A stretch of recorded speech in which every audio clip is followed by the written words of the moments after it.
નમસ્કાર, આપ જોઈ રહ્યા છો નેશન પ્લસ ન્યૂઝ. હું છું આપની સાથે હેતલ ભગત. ડભોઈ નગરપાલિકા ખાતે શહેરી વિકાસ અને શહેરી ગૃહ નિર્માણ વિભાગ દ્વારા શહેરી વિકાસ વર્ષ 2025ની ઉજવણી કરવામાં આવી રહી છે. ત્યારે ગુજરાત શહેરી આજીવિકા મિશન હેઠળ વુમન ફોર ટ્રી 2025નો શુભારંભ કાર્યક્રમ રાજ્ય કક્ષાનો ધોળકા ખાતે યોજાયો હતો. ડભોઈ નગરપાલિકા ખાતે શહેરી વિકાસ અને શહેરી ગૃહ નિર્માણ વિભાગ દ્વારા શહેરી વિકાસ વર્ષ 2025ની ઉજવણી કરવામાં આવી રહી છે.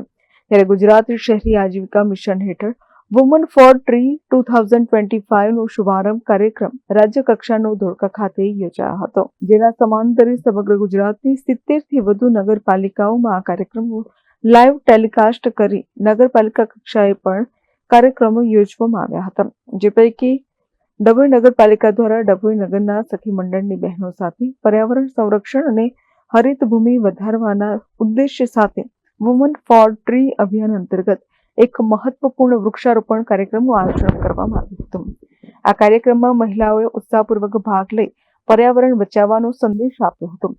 ડભોઈ નગરપાલિકા ખાતે અમૃત 2.0 હેઠળ ડભોઈ નગરના અલગ અલગ સ્થળોએ 4 પ્રોજેક્ટ હેઠળ કુલ 800 જેટલા વૃક્ષો રોપવામાં આવ્યા છે.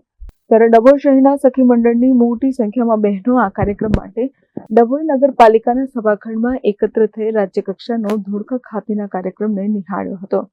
ડભોઈ નગરપાલિકા ખાતેના આજના કાર્યક્રમ ડભોઈ નગરપાલિકાના પ્રમુખ બિરેન શાહના અધ્યક્ષસ્થાને યોજાયો હતો. જેમાં ઉપપ્રમુખ મનોજ પટેલ, કારોબારી ચેરમેન તેજલબેન સોની તથા નગરપાલિકાના સભ્ય અને કર્મચારી મિત્રો પણ ખાસ ઉપસ્થિત રહ્યા હતા.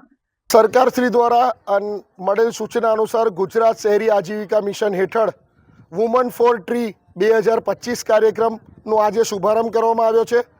આ કાર્યક્રમ ગુજરાત રાજ્યની અંદર 70થી વધુ નગરપાલિકાઓની અંદર આજે યોજાયો, જેમાં આજે ડભોઈ નગરપાલિકા ખાતે પણ આ કાર્યક્રમનું આયોજન કરવામાં આવ્યું હતું.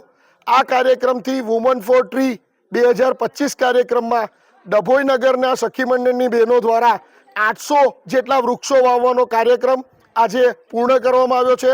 આગામી સમયમાં આ જ સખી મંડળની બહેનો પણ રોજે રોજ આ વૃક્ષોનું જતન કરશે અને સરકારશ્રીનું જે સપનું છે કે હરિયાળું ગુજરાત, હરિયાળું ભારત બને તે ઉદ્દેશથી આજે આ કાર્યક્રમ ડભોઈ નગરપાલિકા દ્વારા આયોજન કરવામાં આવેલ છે.